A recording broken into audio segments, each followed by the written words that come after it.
back! What's the story? How are you? It's episode 2, season 2. The Tom and Gerry Show. 2-2. Oh, things are good. Things are all right, Gerry. If you were downloading this on a torrent website, it would be SO2 EO2. EO2.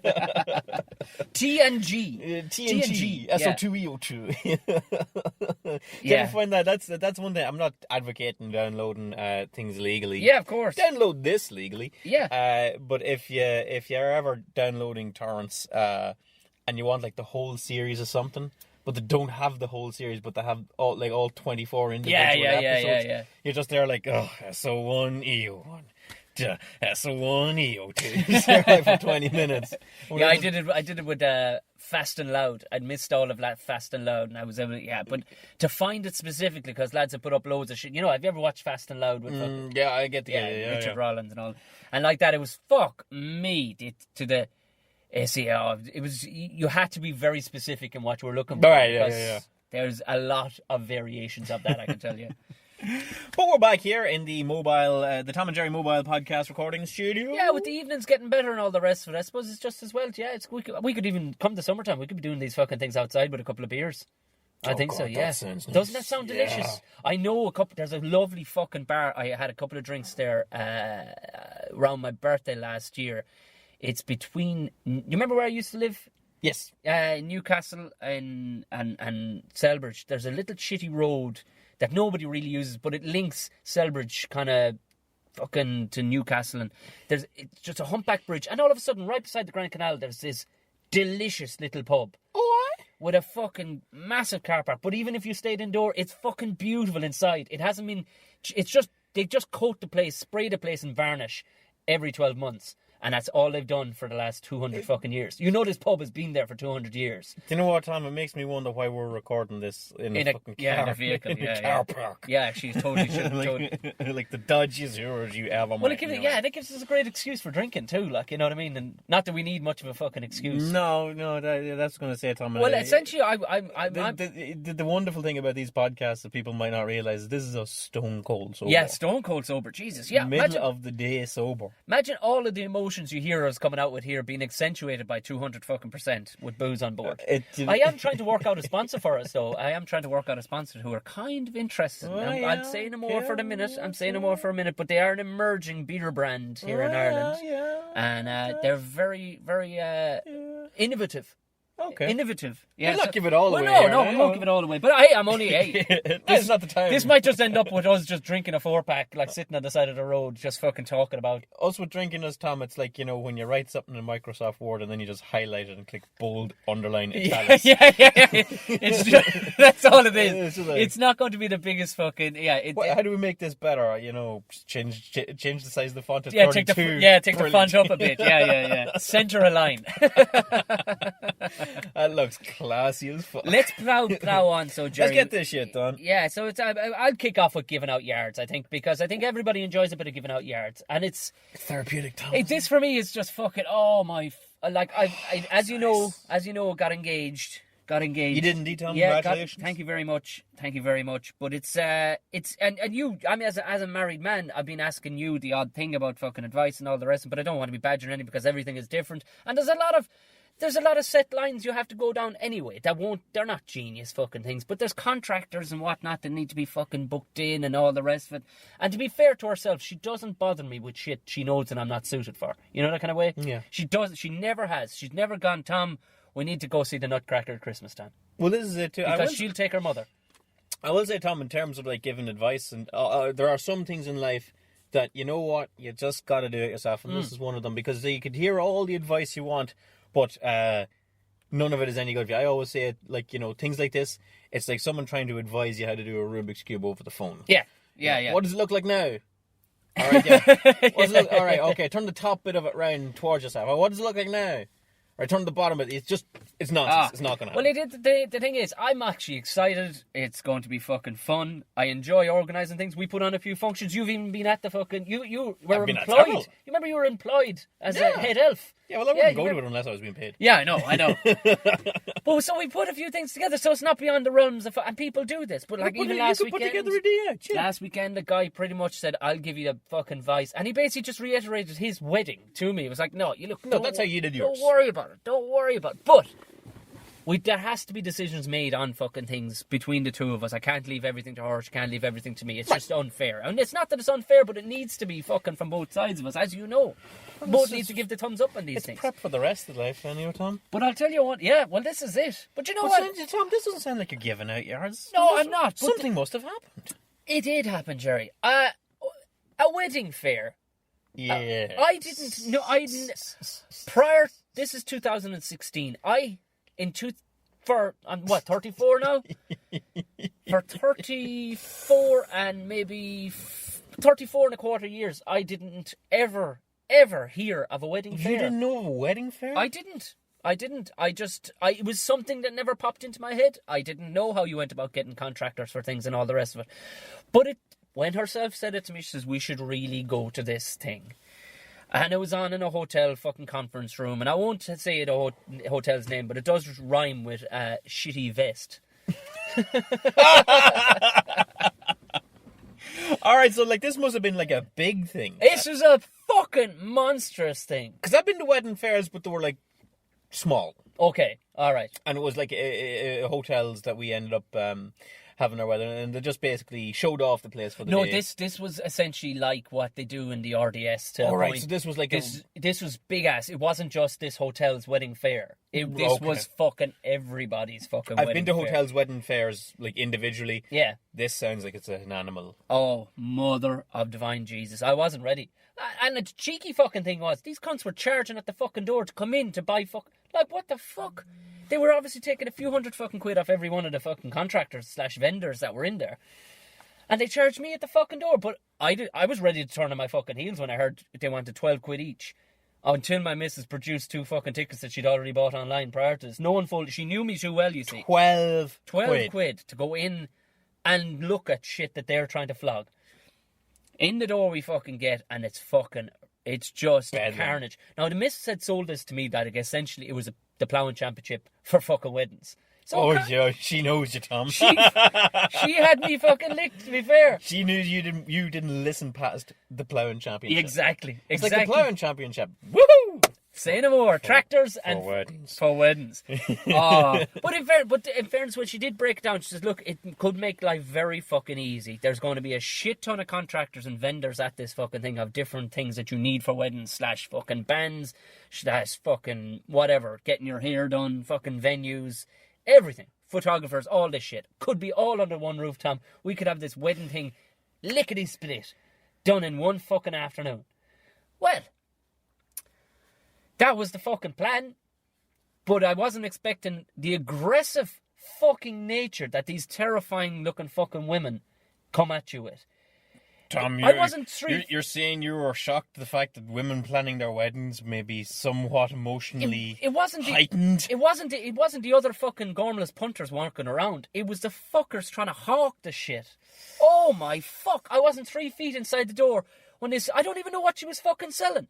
This woman that would remind you of... Do you remember the Roald Dahl film Witches? Yes. When they peeled off their fucking skin? This is what this woman looked like. And what was she selling you? Don't know. She asked me, had we a fucking venue booked, where we were getting the rings done, what the fuck is shoe size I was. She was like an all-rounder. I don't know what she was. I don't know. Before I knew it, she was asking what the fucking priest's fucking housekeeper's middle name was. It was just... It was fucking horrendous. Because, like, I've been at these things, and everybody has a specific purpose.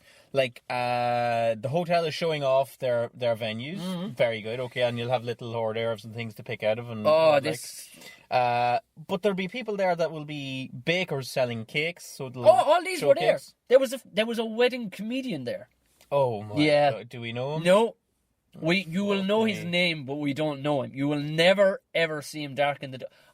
The one and only time I know of him playing the Laughter Lounge, it was a couple of years ago, and the brilliant Paddy Courtney was hosting. Yes. Who recognised all of his lifted jokes. Yeah, fucking And when he left stage, in fairness, Paddy went up and said, I'd like to give a round of applause there for Billy Connolly, Tommy Tiernan, Brendan Gray. He just named out all the everyone is off. And that was the last time this guy was ever fucking seen. But this guy fitted in perfectly with this fucking vile environment. Everybody was just at you. Everybody. Like the amount of time... I'm not going to sidetrack you here, Tom. Have you ever done a gig at a wedding? No. Would you ever? No. Move on.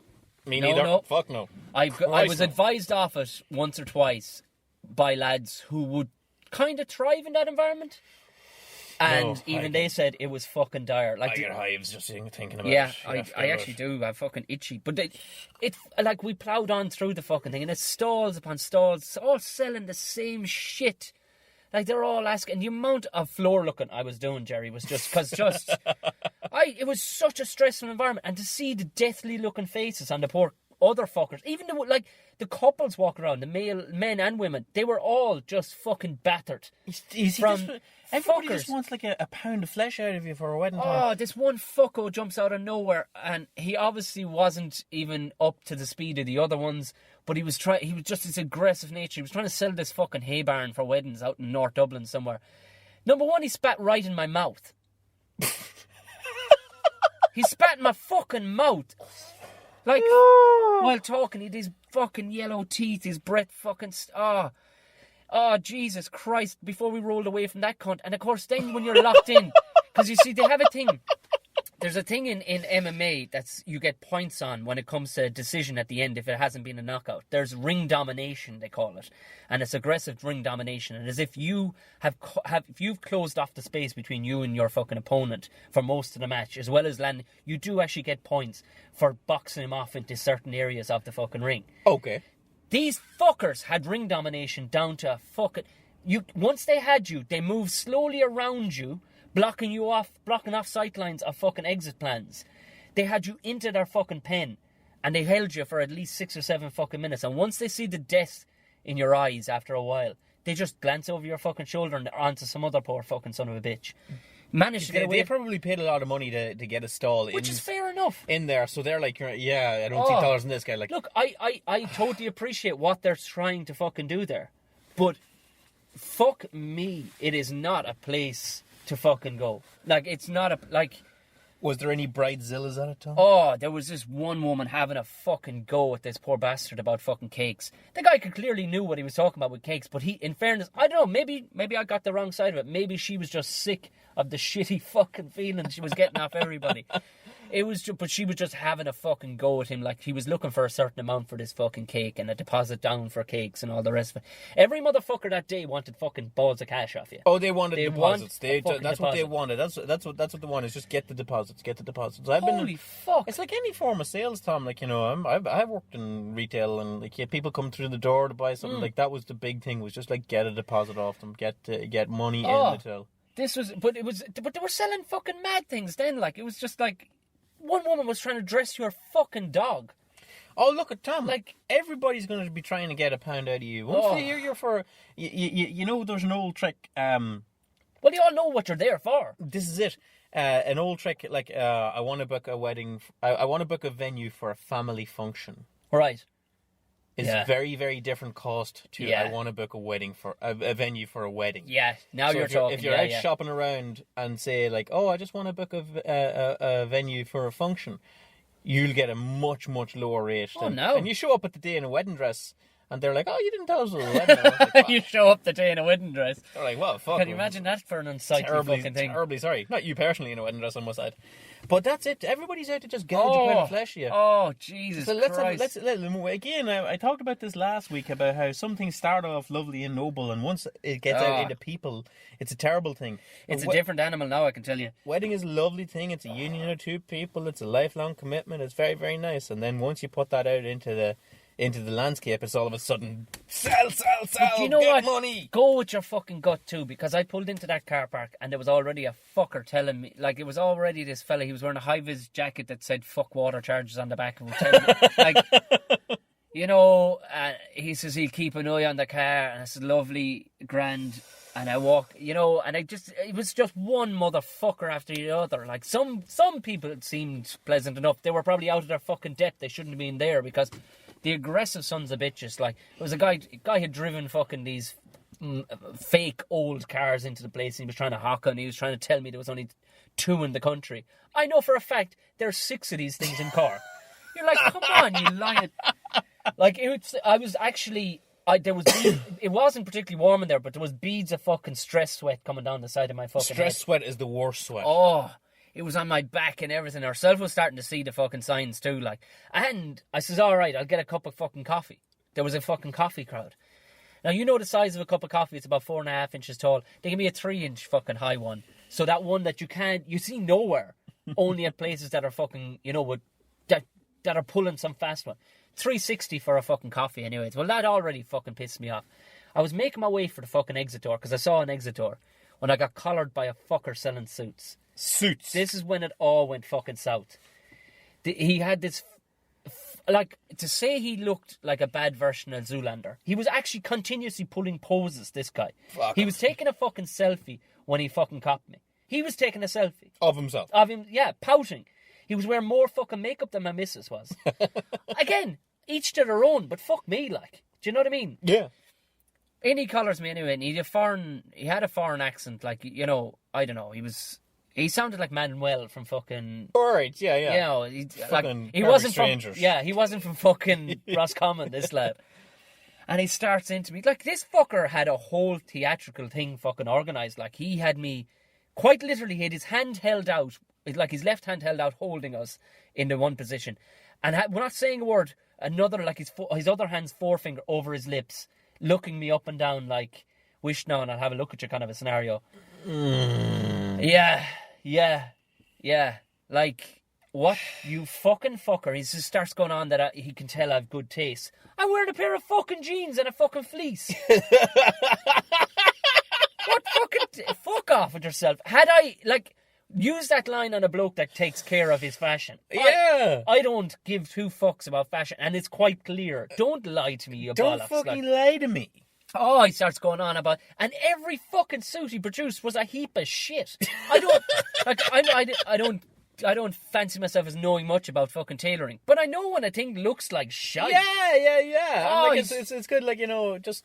to have someone there, like, what does this look like? Shit. All right, move on. Yeah. Like, just have 2 opinions on something. He kept on pulling. Of course, herself starts rising. Your man then she's like, "Oh, he's into his suits, And she starts laughing her fucking hole off. I can't see the funnies. I've gone over the edge now of kind of having a fucking scared laugh. I'm into fucking just pure temper. Yeah. This could all end badly for fucking everybody. Tom could kick over the fucking cupcakes and fucking run out of this place screaming like. And your man starts asking me if I like his suit. His suit is fucking pink, Gerry. I mean, for fuck's sake. There isn't much of an explanation fucking needed there. Like, you could see though, but I swear to God, the guy was getting. There was sparkly shit in one suit. There was fucking threads in it that. Yeah, but you would turn around, Tom, like, just say to him, like, do I fucking look like I'm from the Only Way is Essex? Like, yeah, like, that's the shit he was trying to sell. Only Way is Essex shit. The kind of shit that some lad would wear to his Debs. Yeah, like they had laser teeth whitening crowds at this. Like, you know what I mean? Fuck's so sake, do you need to say any fucking more? Like, come on now. Oh. Do you know what you need? You need for a wedding. His and hers eyebrow threading. No. Yeah. No. So we burst away from this cunt anyway, and we got straight out the exit door. I'm clamped, of course. Of course. Yeah. Walking, stomping around the place, trying to... all there was a clamp on it. There was no sticker or anything. Just fucking nothing. So I was trying to make my way back into the hotel. Who do I ring for this? Your man fucking walks out. Fucking Sebastian was what his name was. The guy who'd been trying to flog me in the suit with the fucking Spanish accent. He's smoking a fucking rollie and talking to the high-vis cunt with the fucking... From the beginning that had fuck water charges across the back of him. And the two of them now suddenly have accents like they were raised on cattle. This cunt had put on the biggest fucking act inside with me, like.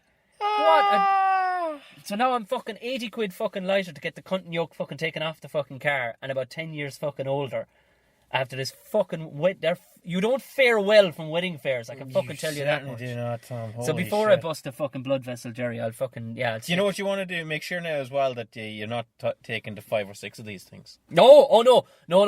I went to 3 of them. No, herself, in fairness to her, she had such a laugh driving up the fucking road, like as I was just coming down, like a fucking. Yeah. But she just said, "Look, don't worry. I will not fucking put you through that again." Like, oh Jesus. She took her mother to one the other day, and even they said that was a big pile of shit. Oh God, I feel like I need a friggin' cold towel on my forehead sorry after after this. that. No, sorry. Oh, jeez. So that's it, yeah. Yeah, stick a fork in it. We'll move swiftly along because we'll move on to the old favourite, the one that everybody fucking likes, and get away from fucking wedding fairs. We'll get away from wedding fairs. I'm sure I'll find some decent material in it somewhere for stage sometime, but right now I don't know what to fucking do with that story. I had to vent, actually. Car's actually after steaming up after that fucking argument. Yeah, it doesn't help our argument for anybody driving past. Yeah, that we don't look fucking dodgy. With the Tom's all afluster and the windows are all steamed up. The only thing is, like I said, we don't have the heads of lads that'd be at fucking ending. Although we probably looks like fucking provisional IRA is what we probably look like more than anything. Like, just normal clothed fellas, like just sitting there just with cranky heads in us. Waiting to get shot or something. We'll move on to the subject that a lot of people like, Gerry. Yeah, people tend to like this one, Tom, because people love the misery of other people. They really do. That's just if they hadn't enough after that shit, then they're going to get a bit more. Because as people might know, myself and Tom are stand-up comedians. That's our thing. Of the highest caliber. You know it. That's why we're sitting in an Opel Vectra at the side of a fucking road. Yeah. But every now and then it doesn't go according to plan. Every now and then, fucking regularly. Yeah. It doesn't go according to plan and leads us into our segment called My Worst Gig Ever. Yeah. I'll take this one, Tom. Do. I'll take this one. This is not so much a worst gig ever as a series of worst gigs ever. Oh, right. In the same venue. It's like the old expression, fool me once, shame on me. Yeah. Fool me twice. I'm wrong on it now. I'm getting this on. No. Fool me once, shame on you. Fool me twice, shame on me. Okay, so if I go back in to get fooled again, well, that's on me. I put my hand out. Every time after the second time, it's all on me. Yeah. And that's what came. There was a venue, and it ceased to do comedy a while ago. It was a venue. I don't know if you played it, Tom. Maybe you did. It was a venue called the Concealy Inn. Did you ever play Concealy? No, I haven't. And I heard tell of the Concealy Inn. Yeah, Concealy. I forget. Actually, do you know what? It's a couple of years back, so I forget if it was like the Concealy Inn or the Concealy Arms or the Concealy what have you. Yeah. I do know this much. It wasn't in fucking Concealy. It wasn't. It was in this like town, sort of like a suburb of Concealy. And it was a Was it an old pub or was it one of these fucking boom pubs? It was one of these pubs where you drive up to it and there's a pub, a Paddy Powers, an Extra Vision, and a Chinese takeaway. They call those strip malls in America. Yeah, well, they can call them whatever the fuck they want. And I played a couple of these kind of things. I played one up in Johnstown outside Navan. And it was basically like, we've built 1,000 houses. Let's give them something. So we'll also build a pub and a Chinese takeaway and a whatever. Like just a little complex of a place to go. A fucking horror, really. Of whatever it was. Yeah. And the one up in Johnston was horrendous as well. I think I might have talked about that last season. The special is always going to be vegetable soup and chicken goujons. Yes, exactly. Yeah. You know, you can go to it for a carvery. You probably fucking shouldn't. You know, like you walk in and like it's the kind of pub you walk in and they've got they've got like a Champions League poster up. Yeah, for sure. Yeah. Do you know this kind of way? A lot of lads drink carling. All this sort of like that, yeah.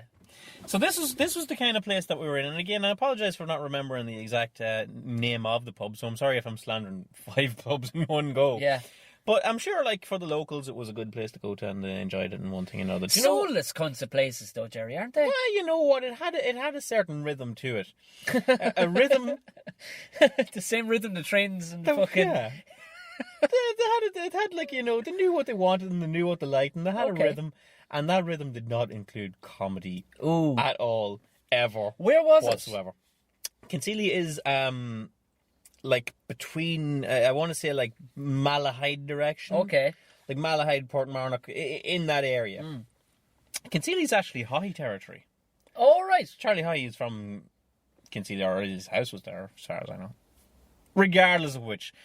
So it's a satellite town with a pub complex strip mall kind of a thing in it, and we run comedy in it, and it never was any good. I've done this, you've done this, Tom, I'm sure, in several places across the country. And things like that, the gig never happens again. Yeah. It's one and done. Yeah, it's done and done. Like, you learn, like, there's... Comedians learn that it's terrible, and the guy that put it on, the promoter or the owner of the pub, seen the error of his ways and trying to foist comedy on an audience that didn't want it. Yeah. Because they figured, you know what, as you talked about it, like one cunt on the keyboard works lovely. That's entertainment. Yeah. Why wouldn't comedy work? Yeah. This thing ran for about 18 months. Was it monthly or weekly? It was weekly. Jesus. It was at least fortnightly. Fuck. Yeah, and I played it 3 times. Welcome back to the stage of regular. This is the fucking regular thing. here. This is the thing, Tom. Like, you know, what is wrong with us as this people? This is like a friend of mine. Every so often he puts up. He's an American and he's full-time gigging. And I say a friend, a guy I know, but like he put up one. He agreed to do like for the 3rd time, and he said definitely now the last time, doing a gig in a strip bar. Yeah. In between the dancers, like, you know what I mean? But he was like, what the fuck am I doing to myself? What the fuck am I doing? Like, why am I doing this? I mean, like, you know the pub, Tom. It's one of the pubs that you walk in and you say, well, where is the stage? Yeah. You know, I think it could be here. And it was one of these, the stage was basically a raised area of the pub with a wooden railing around it. Oh, yeah. Where Christian, or christenings would be sectioned off to. Exactly. Yeah. Yeah, this kind of thing. And, there was no MC. It was always, as far as I remember now, some nights there might have been an MC, other nights there weren't. But generally I remember What was the story without an MC? Just first comedian passes on to the next comedian? First comedian, break, second comedian. Right. First guy does 20 minutes, there's a break, and then the headliner goes on and does 3/4 of an hour. Sweet Jesus. That's what it is, right? So, again, things that are not helpful when it comes to comedy. You've nobody to warm up the crowd to bring you on. You're the first man on, so you sort of have to do... So this is not a separate area in any fucking facet. It's just in the pub where lads are going for pints. Yeah. Okay, right. Okay, free in. Yeah, I think we discussed that this definitely will never work. This has never and will never work. Or, you know what, if there's somebody that can make it work, then I tell you, I doff my cap. The one and only place that I've seen this work is a place in Listowel called Mike the Pies. Right. You walk in there and you're going, this is not going to work. Absolutely, this is against everything that I've learned about in the last couple of years. And work she does. Everybody's having pints, drinking away, nattering away, loud fucking Kerry fuckers. But as soon as the fucking MC picks up the mic, everybody shifts, turns around, and sits like a stock still fucking opera house fucking audience. They fucking love you and then as soon as the break comes, back to fucking Crazy Town again. As soon as the break fucking ends, right back to fucking theatre audience again. It's a fucking phenomenon that I believe can never be repeated. Well, it certainly wasn't repeated in Concealia. I'm going to pull a couple of, of the 3 gigs I did in Concealia, I think one of them was fairly alright, by what standards? By their standards, you know what I mean? And it sort of became synonymous with, oh shit, as comedians were talking to each other, it was like, oh fucking hell. Oh, it was almost like a cult. It was like, how was your gig last night? Well, it was no Concealia, I'll put it to you like okay, that. it became a verb. It just came a way to describe a terrible gig. And I had 2 particular It's like, things. don't, the Munson thing from fucking, what was that movie with fucking Woody Harrelson where he played a bowler? Oh, yeah. The Kingpin, yeah. I totally Munson that. Yeah, what the fuck? Why did my name become a fucking movie? Oh, that was a total Munson of a situation. Total Concealia altogether, you know? I had a couple of particular stinkers in it, okay? And again, just at the time, kept asking to do it again. I don't know what the fuck was... I don't know. It's just like that battered housewife mentality. It's Stockholm Syndrome. It's Stockholm Syndrome. He'll change. Deep down, he loves me. Yeah, no. Never. Celia, first time, one of the bad gigs I played in, the crowd were rowdy enough. It was a rowdy enough sort of a spot, all right? It's like... A lot of leopard print in the crowd. Like the women were rowdy and sort of bawdy and they'd be shouting up at you. Blue Wicked, a lot of blue WKD. A lot of Blue Wicked being served, and the fellas, a lot of like Liverpool jerseys and a lot of Celtic jerseys and this kind of thing. Okay, so I'm neck tattoos and whatnot. Neck tattoos and fist tattoos and all this kind of shit. They deserve to go out and have a good night out. By all means. Sure they do. Comedy wasn't for them, and I don't know who ever thought it would be. But we went to it one night, and it was me and the 2 other lads that were doing it. And there was a first communion at it. Oh! Okay. This is about 9 o'clock with the show scheduled to start at about 9:30. And other than the first communion... First communion, for anybody who doesn't know what the fuck first communion is, just in case you've never fucking had any notion of the Christian faith or whatever, first communion is something that happens to a 7-year-old. Yes. They have their communion at Mass at around about 1 or 2 o'clock in the day. Fuck me. And the wider extended First Communion party were still there at like 9 o'clock at night. Lovely. All right. Lovely. And like, the kids are having a great... Because kids can have great time in a pub. Of course they can. Red lemonade. And red lemonade and running around and such like. And there was kids... There might have been like a couple of families come together for it because there was several communion dresses. Oh, Jesus. And everyone running around. And we're kind of looking at this going like, do we go on while they're there? Because like some... like. Yeah, dick jokes aren't exactly going to... Yeah, we can't fucking curse. Although, saying that then, I mean, they have brought their children to a pub at 9:30 at fucking night. Like some. No. Tom, I got to stop you there. They did not bring their kids to a pub at 9:30 at night. Sorry, they brought their kids to a pub at about 3 o'clock in the day and stayed there. There is a difference. Oh, I'm sorry. I'm sorry. Okay. That's okay. Like what you were talking about, all things start off with good intentions, but just end up being corrupt in the end. So we sort of said it to the guy that was running it, the barman, and he said, "Oh, that's okay because, like, after a certain time of night, you can't have kids in a pub." Okay. And we're coming up to that. So we're like, "That's okay because we can't really do the show with kids running around." Who the fuck is going to run this crowd? Well, he went over to them and said, "We're terribly sorry, but first mistake anyway, saying you're sorry. You're going to have to leave because the comedians are putting on a show." Oh, the dirty bastard! Yes. Hung ye out to fucking dry. Hung us out to dry that we were the ones that were chasing these children out of the pub. On their first communion day, you chased kids out of the pub. Oh, why didn't you just tear up their communion cards altogether and fucking rob all their money? And pour red lemonade on their dresses, yeah. Yeah. Jesus. That would have been a bad situation, Tom. That would have been a bad situation and would have soured us to everybody in the pub. Yeah. That we had run these little kids out of here and their families, and we ran everybody out of the pub. If the entirety of the communion party had left. Oh. They didn't. Oh. Just certain members of the communion party took the kids and took them home, and the rest of them stayed. The motherfucker. So now we're playing to a front row crowd of people whose kids we've just chased. They can't even grow to hate you. They already hate you. They absolutely hate us. So we got. You are the Rangers to their Celtic. And I went on and did 20 minutes to Well done. Basically to either to either silence or abuse. One or the other. They stayed quiet only every now and then to look up and go, "Oh, fuck off." Do you know this? So that's terrible. That was a bad night in Kinsealy, all right. But the worst night in Kinsealy I had. Oh, there was worse. Oh, there was worse. Okay. That one was bad. This one was worse. I went there to play it, and the place was absolutely packed, absolutely rammed. Okay, not rammed for the comedy, I'm guessing. Fuck no, Tom. No. There was a Euro qualifier or something going on. There was a Euro qualifier. Yeah, yeah. There was. It's in my first rodeo. There was a qualifier for the Euros on. An infamous one. Okay. Oh, no. Yes. It wasn't that Yes, it was. Oh. Let me tell you the story. And I don't know much about soccer, but I know. You fucking know what I'm about to say here now, don't you? Infamous, yeah. We were scheduled to perform comedy after the French game, I'm guessing. The French game where Thierry Henry handballed the ball, thus denying Ireland a place. Which was a fairly crafty move, if you think about it. And any Irish player, if he'd pulled it off, would have been fucking raised on shoulder high. A bronze statue at this stage, yeah. So give me a time frame. When was that? The hand of Henry? Oh, I have no idea. It was like 2000. Mid-2000s. I want to say 2012, 2013. Do they go in even numbers? I think so. Yeah.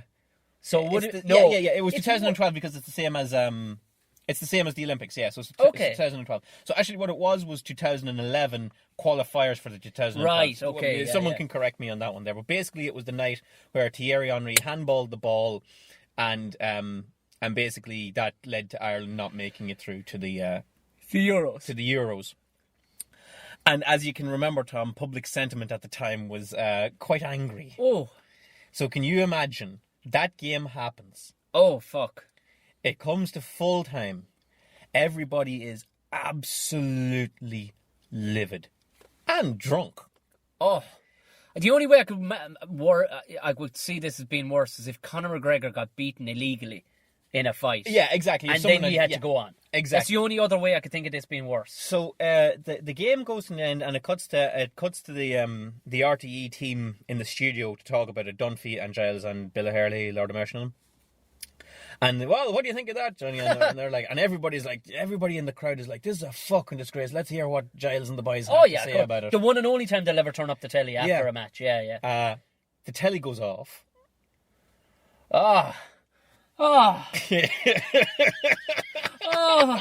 Just imagine the telly, and everybody going, what the fuck? And then it's just on the mic, it's like, boom, boom. Ladies and gentlemen. Oh my God. I don't even want to see this gig. Oh my God. Ladies and gentlemen, would you please welcome to the stage Gerry McBride? And number one, ladies and gentlemen, we're going to have some comedy now. Would you welcome to the stage Gerry McBride? Just apropos of nothing or no one, welcome to the stage Gerry McBride. So I walk out on the stage and people are like, the who? The what? Jesus Christ. And I went out onto the stage and there was a full band set up behind me waiting to go. There was of course, yeah. Because what it was it was like an all-nighter. There was going to be the football, then comedy, and then after that a band would come on. So the band had the drum kits and the guitars and everything like that. So I'm up on stage with no room to move whatsoever without hitting the fucking cymbal with my arm. And everybody's roaring and shouting and giving out about fucking French bastards and all this shit. And everybody's just trying to rationalize you opened up with a French. They're there we should be allowed into the Euros because they cheated. That's not fucking right. And there's all this kind of going on. I'm just going out. I come out and goes, hey, so how's everybody doing? I'm Gerry McBride. As you can tell from the accent, I'm not from around here. And everybody's like, fuck you. I'm like, I've images of that Blues Brothers fucking moment where just chicken fucking wire up on the oak. And I'm there so the funny thing about being up the north is sometimes they're like, shut the fuck up. And I have no sense at this time because I'm not all that long at it. And again, it was like we always say, Tom, you better do this gig right or you might never get another gig. Exactly. You're dead. You're dead. I'm here going geez, I really gotta turn this around. So I do. Jesus Christ. The only people that in the end everyone was like, fuck this, I'm going out for a smoke or whatever. The only people that were paying attention to me, and there might have been 300 people in the place. The only people that were paying attention to me was this little semicircle of extremely drunk women that were and the leopard print squad again. And regardless of leopard print, not other than that, but give you an idea, like grandmothers in their early 40s, the sort of way. So I'm not being classist or anything like that. I'm not being snide or anything like that. But there's just a certain lady who will go out and get shit faced and start yelling up at men. If your granny's getting fucked up with you. Yeah, and roaring up at you and calling you all sorts and telling you what you need to go away and do. Wow. Yeah. So yeah. Oh. And Tom, I fucking played that venue twice after that. Oh, holy fuck! Yeah, that's. Don't let your children grow up to be comedians, ladies and gentlemen. No, Jesus Christ! Not if you want them to have any soul left whatsoever. Whatsoever. Because you lost. If you had any soul, you lost it all, or just the remainder of it on that night. Tom, forget about it. I'll never see Jesus heaven. Christ! I'm going to limbo with the unbaptized babies is where I'm going. That's it. It's just you're nowhere now. Yeah. Because you've done it to yourself, you know what I mean? Routinely. On a fucking weekly basis. You could just stay home and be fucking the Da Vinci Code and just flake yourself with a fucking cat of nine tails, couldn't you? And achieve basically the same. Yeah. Yeah, just keep one of those yokes on your leg. Biting into your leg. Yeah, just fucking flagellate yourself. Or just yourself. carry the memory of the night to play concealer around with each other. And ladies and gentlemen, don't think, God, these guys, they're going to run out of stories of terrible gigs before season 2's over. Fuck no. I can already think of a handful I want to talk about. We can top that. Yeah. But for now, that's this week's worst gig ever. Now, like we said, we are light-hearted in a lot of ways. We're not all fucking crabby. It's not all doom and gloom, folks. We're not all doom and gloom. I mean, we do like some stuff. Like I said, a lot of things. We figured because of the little bit of negativity, not negativity, but just would you two fuckers ever brighten up? We're like fucking. What are the two puppets? The two Muppets sitting up? Statler and Waldorf. Yeah, Waldorf. Yeah, just sitting up there And I suppose, it can go, the element of it. So we decided to introduce that. We do actually like some fucking stuff. We'd introduce a new segment. And I mean, there is, as you talked about it before, there's some very blatant things we do like, I mean, we love talking about fucking hardware and construction and stuff like that. And there's just stuff we like to fucking talk about. Beer. We both like beer. Bales of blocks. Bales of blocks is fucking beer. Can't go wrong. But there's some stuff that you wouldn't have guessed that we fucking like either. So, real soft. So we come up with a new section starting into the fucking last Yes, week. indeed. And it's called You wouldn't think we'd like this. And I'll have a go at this one. I was, there is stuff. There is. We all have our. What are those things? Like if you have a pet hate, what's the other thing? Like guilty pleasure. Guilty pleasure, Gerry. And I have some of them. Some of them you wouldn't think about. I'm thinking Tom, because I know you for a couple of years. I'm like, what is Tom like? He likes WD-40. He likes. But I do. I get very stereotyped. Tape. Like, I quoted Lord of the Rings one day to two more kind of nerdier fucking comedians that we both would know, and both of them nearly dropped fucking down dead. It was almost like, how dare I? How dare I have the knowledge of something like the Lord of the Rings? Like, yeah. It's like, no, Jesus Christ, lads. No ploughing in that. We're like, yeah, but you played sports in school. It's like, yeah. Oh, yeah, but here we are. Yeah. So what do you got? So I'm thinking about it. And do you know what? I sat down the other night and I genuinely watched something that I really actually enjoy. And I bet you, out of all the things on the RTE player, you wouldn't have thought that I would. What was it, Tom? Were you watching like Sons of Guns on, or what do you call that gun show? The one that they had to take off the air because the fucking father was announcing the kids. Jesus, yeah, fucking hell. Well, I did actually like that show, but things have happened in, and I think a relationship is a lot to do with it. Maybe I don't know where I'd be if I wasn't a fucking bloke. What'd you watch, Tom? Because I get there are certain things I do like my Deadliest Catch. You know what I like?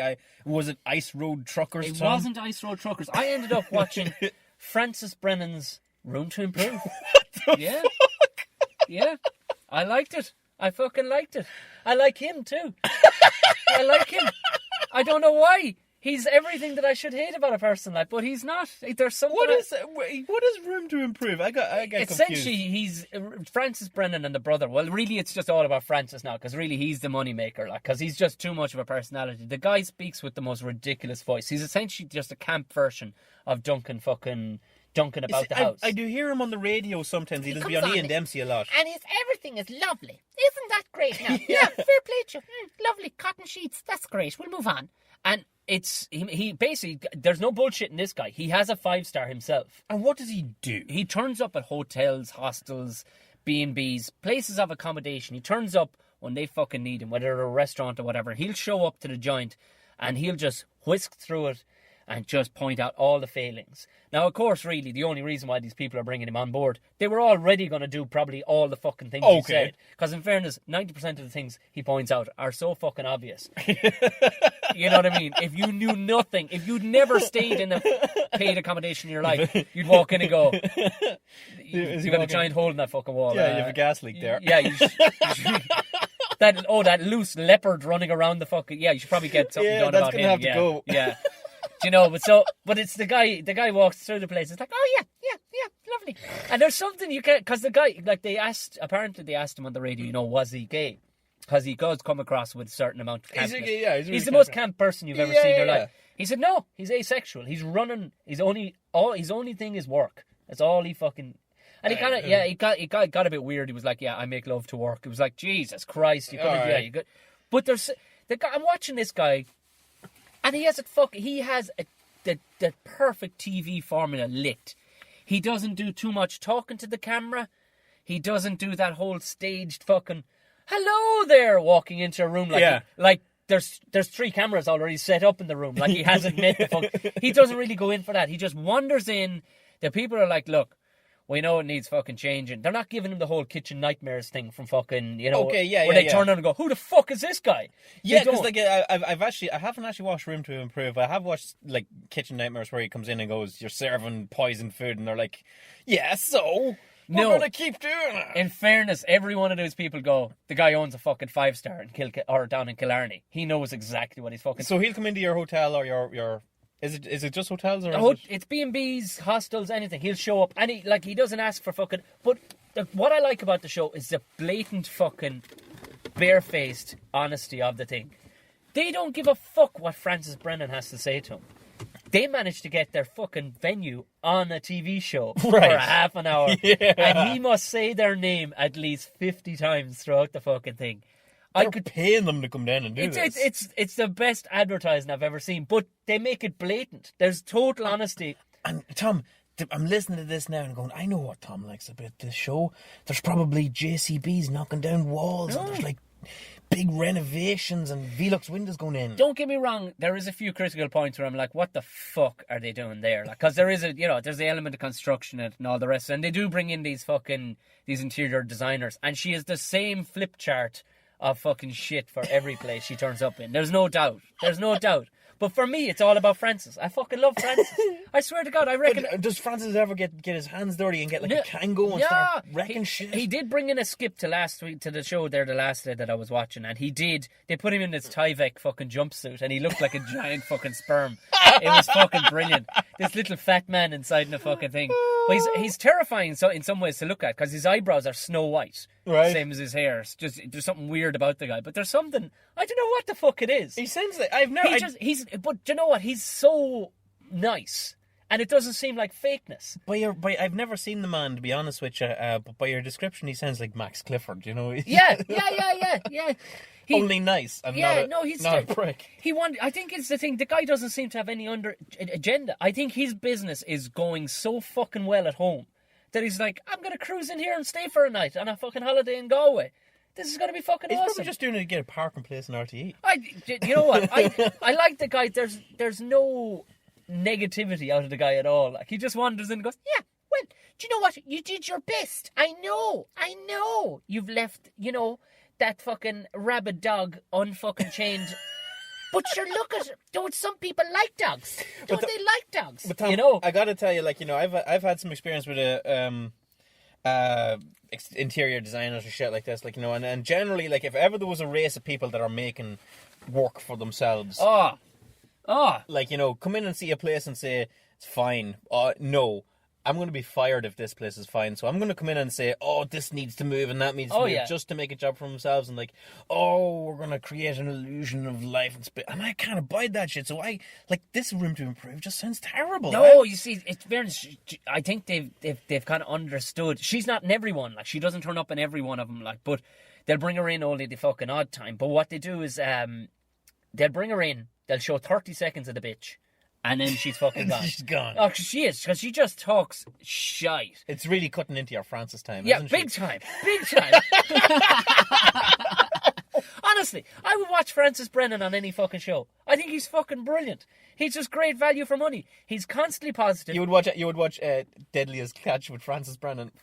Oh my God! You just that would be an amazing fucking show. Oh, Francis standing on the deck, looking like a little fat man with white hair, just going, yeah. Well, fair play to you. Didn't you get in the crabs? Didn't you land those crabs very well? You landed those crabs Look at very all the well. crabs you got. And you know something? There's a lot to be said for it. People like crabs. Yeah. They do.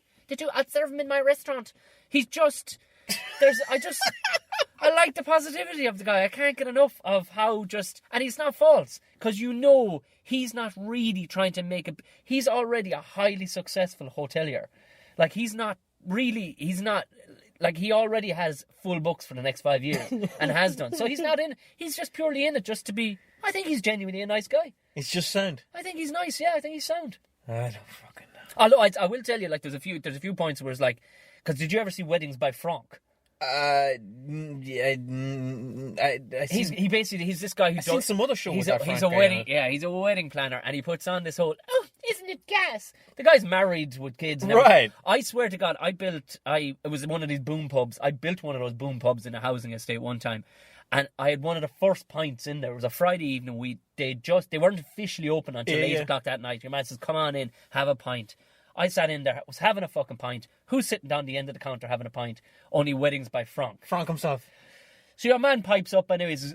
Another pint there, please, but with the deepest Cork accent you've ever heard. Another pint there, boy. Another pint, hi. Lashes him out a pint, right? So I said, you're the Weddings guys. That's me, kid. And he scoots and he hands me a fucking card. He's like, yeah, you ever need a wedding sorted? He says, but I'm big money, he says. I said, bet you fucking are, but fair play to you. So he says, sure, something has to pay for that joke. Brand new fucking Range Rover sitting outside the fucking window, right? The phone fucking rings, and he goes, give me a second there, kid.